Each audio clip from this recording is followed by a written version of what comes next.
I had the chance to demo the brand new Nucanoe U10, the 10-foot version of the all-time favorite Nucanoe model of the Unlimited. I want to talk about the features, the specs, and most importantly, who should and should not buy this kayak. After being in this kayak, I also want to talk about what surprised me the most about this kayak. Let's get into it. Starting off with specs, this kayak is 10 foot 10 inches long, 41 inches wide, 72-pound hull weight. Now, max weight is 500 pounds, and here's the big one that I think is really important, is the self-bailing capability is 375 pounds. That means that without the scuppers being plugged, you can have up to 375 pounds in the kayak without water coming up through the scuppers. So I think that this kayak is going to be very comfortable, very stable, great boat to rig out. I think it's going to be a slow paddling boat. So this is a kind of short and stocky kayak. You probably wouldn't call it fat, but it's definitely big boned. There are two things that I'm interested that I won't know until I get in the water, and that's tracking and maneuverability. I really dislike the Frontier 10 because of how bad I track. I'm not sure if the extra 10 inches in the length and the new design of the hull for the U10 will make the tracking better. What do you guys think? I don't know. That's the one thing I'm most interested to find out. With this kayak, of course, I won't find out about how it will act in the current, but I will find out how it tracks and how maneuverable it is. So I just caught wind that my local boat show actually has a U10 at the boat show in a demo pool. So I'm going to go check it out and find out for myself. I'll be back to report.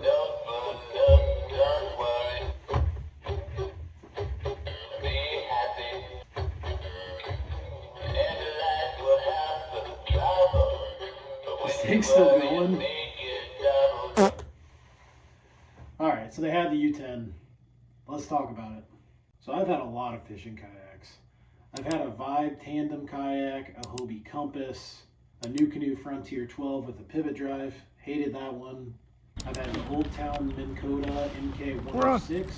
The three kayaks I currently have a Nucanoe Flint, a Bonafide RVR with a Newport Vessels NK180 motor on the back, and my current favorite kayak, which is a Hobie iTrek 11 inflatable. So let's talk about the three types of fishing that I think this kayak will be great for, and three types that I don't think it would be your best option for. I'll also talk about what I'm most excited about for the potential for this kayak. So the first use case for this U10 fishing kayak, just like its big brother the Unlimited, is going to be for tourney anglers.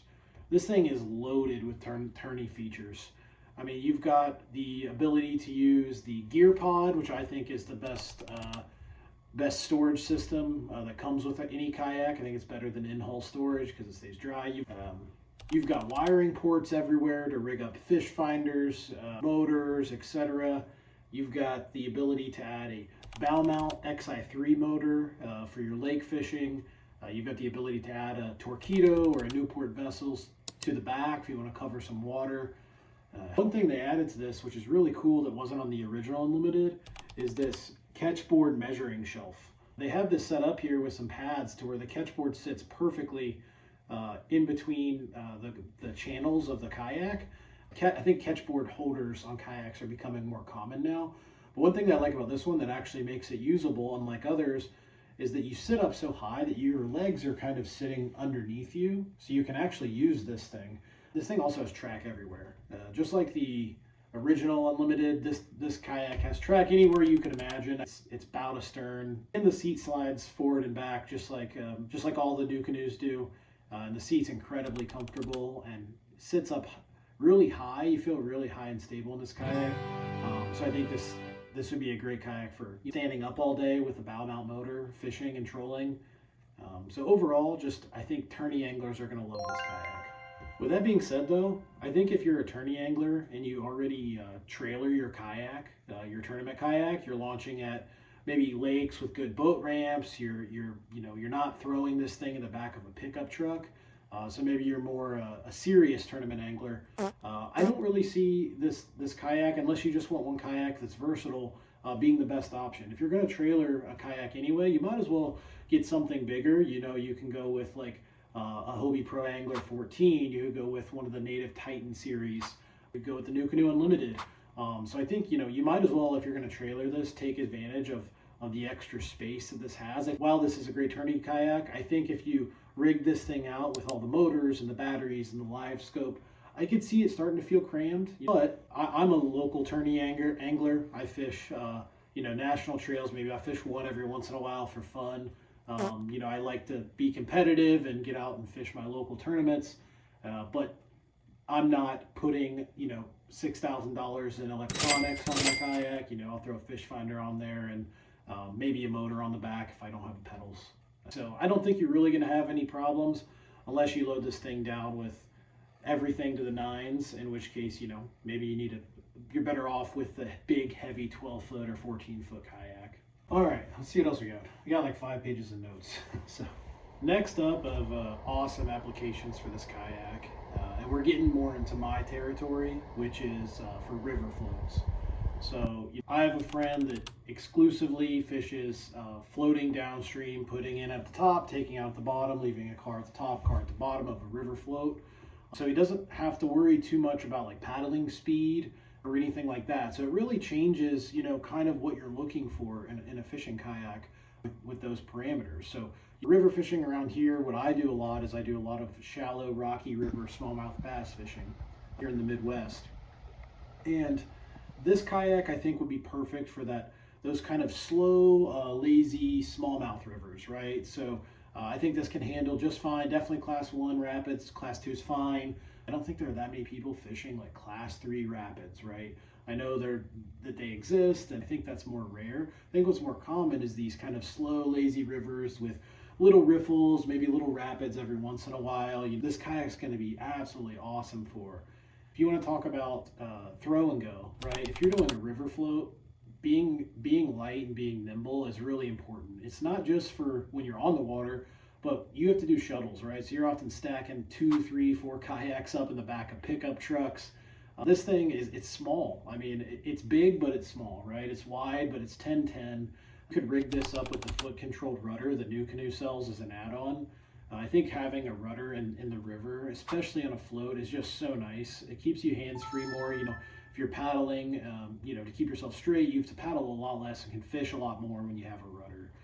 So Nucanoe allows that option to add this. And I think the other cool thing, about Nucanoes just in general is that, let's say you're a guy that likes to tournament fish lakes, but you do want to float some rivers on occasion. You could throw your bow mount on the lakes and throw a rudder on this thing, and take the motor off and float a river. So it's really versatile. Another good option for this particular kayak, if you're doing river floats, is if you want to rig up a power pole. So power poles can be great floating downstream.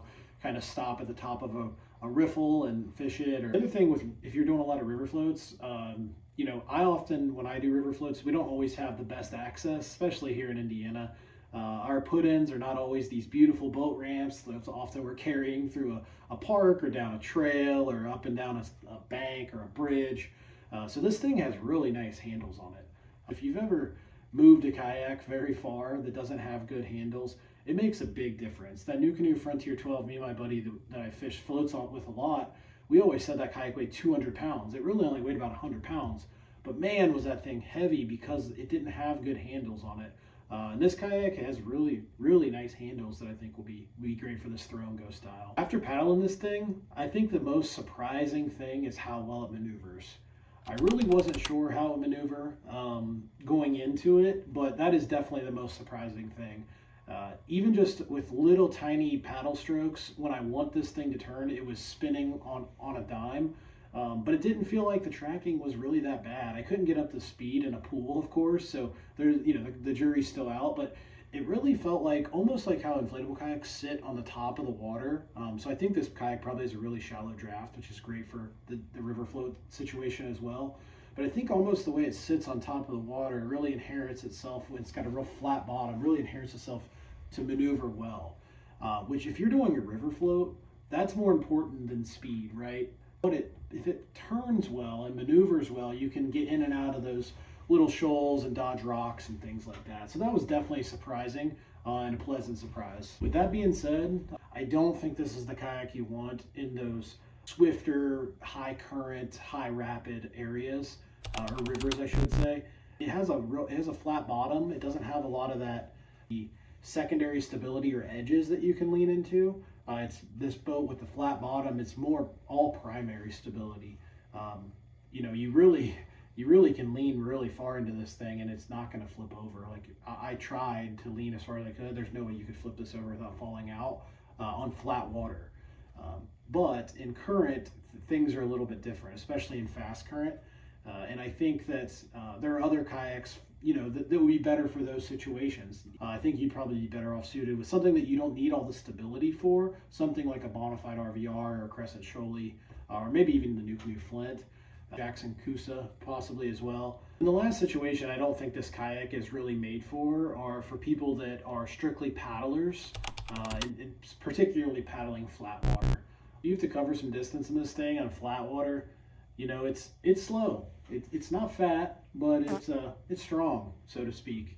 And it's not really what it's meant for. You know, I think that if you put a motor on it and cover some distance, Nucanoe sells the pivot drive as well, which I wouldn't recommend in general. But now, if you're a paddle only angler and you just want to throw in at a boat ramp and fish around that area and then pack up real quick and throw it in the back of your truck and go to another area and fish around there, this kayak would be awesome for that, right? If you're not covering giant distances, perfect, you know. But if you're going to be paddling miles and miles, there's lots better options for you. Now the application for the U10 that I'm most excited about, and selfishly it's the way I fish the most, it's for fishing smallmouth, rocky, shallow rivers with a motor, and particularly single axis trips, right? So I work a 9 to 5 in corporate America, and a lot of the times the fishing I do is after work and I've just got a few hours and I want to throw in at a ramp, you know, either float downstream and motor back to my truck, or put in, you know, motor upstream to a spot or hit a couple spots. And that's what I'm most excited about. What application or use of this U10 are you guys looking forward to trying out the most? This is a throw and go kayak that I can motorize very easily, and it's perfect for that application. A lot of river anglers want, as well as is a feature that this has, and it's horizontal rod storage. I've seen horizontal rod storage done in a lot of kayaks. A lot of kayaks offer horizontal rod storage, but it's not really usable. In the Nucanoes, it's already really good, but they actually built a feature into this kayak that's not in any other kayak I've seen, including the Unlimited, and it's reel base. Because the Nucanoe has the secondary levels in it, the channels, you can already in the Nucanoe Unlimited and the Frontier lay your rods on those, so you could lay like 2 or 3 rods on those, so that when you're fishing, you know, you have your rods horizontal so they're not hitting tree branches and things like that. But this actually has spots to tuck in the reels, so you can lay your rods down and the reels go in the recessed holes in the kayak, and they have channels on the outside of the kayak that just kind of let the rods stage up and sit on them. And I think this is a really simple yet brilliant design. This is just like you're setting your rod down next to you, right? And you can pick it back up. So, you know, the river, I'm switching rods a lot, but I want them horizontal. So this is great. In the summer on the rivers I fish, I stand up a lot. So if I'm floating downstream, I'm standing. So you're often standing up and often sight casting at a lot of these fish. And this kayak, with the stability and the seat being so high, you already have a good vantage point for visibility, but you're able to pop up and down really fast. And that's one thing in the Bonafide RVR. The seat's just so low that you're not able to pop up and down quick enough, because it's not like I can stand up in a river constantly. You have current pushing you, so you have to sit down, readjust your kayak, etc. But with the seat being so high, you already have a good vantage point and you can pop up and down really quick, which is a big deal. Also, the big change from the Frontier series when Nucanoe moved to the Unlimiteds that I liked was the Frontier did not drain water very well. It was a known problem. If they moved to the Unlimited, thing drains great. Everything, they have the channels built in, there's lots of scupper holes in it. Everything drains really well, and after looking at the U10, it's the same thing, right? So it's going to drain if you do go down a riffle and take a little water over the bow. And I know I keep talking about fishing shallow rocky rivers for smallmouth bass. If you're interested, here's me doing one of those single access after work river trips. This was in the late winter, just like it is now, and this is the type of trip that I think the U10 would be perfect for. Thanks for watching.